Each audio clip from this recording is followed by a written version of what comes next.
Hard to believe this. यस्तो छ होइन, म तपाईँहरूलाई अब क्यामेरा उता फर्काएर देखाउँछु। यस्तो छ कि भ्यू यस्तो छ।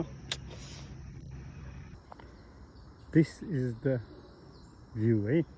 अनि यसमा I am gonna show you name with name है।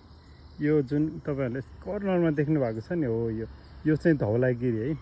धौलागिरी भनेको seventh highest pick in this world होइन। त्यसपछि चाहिँ यो अन्नपूर्ण साउथ आयो होइन। म तपाईँहरूलाई फेरि पोइन्ट गर्दैछु, यो चाहिँ अन्नपूर्ण साउथ।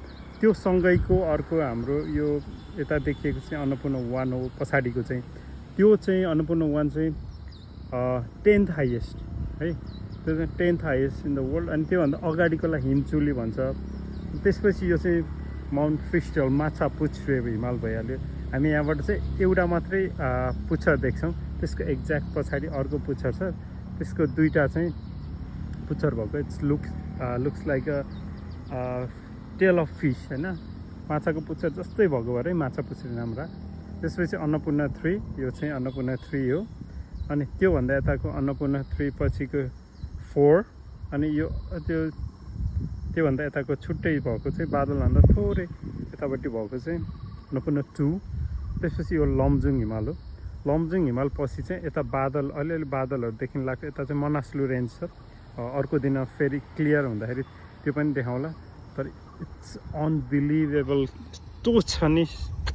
जति हेरे पनि तपाईँ जति पटक हेर्नुभयो भने त्यो कस्तो नि अगाइँदैन क्या। त्यो यस्तो छ। माछापुच्छ्रे यति सुन्दर छ होइन। ओके, अनि भिडियो चाहिँ अब यसरी नै म ल्याइराखौँला। फेरि पनि आइरहेको छ। तर सब्सक्राइब गरेर छोड्नु होला। टाइममा यस्तो भिडियोहरू आइरहेको छ। सो टिल नेक्स्ट भिडियो होइन। Have a good day. Wow, just wow.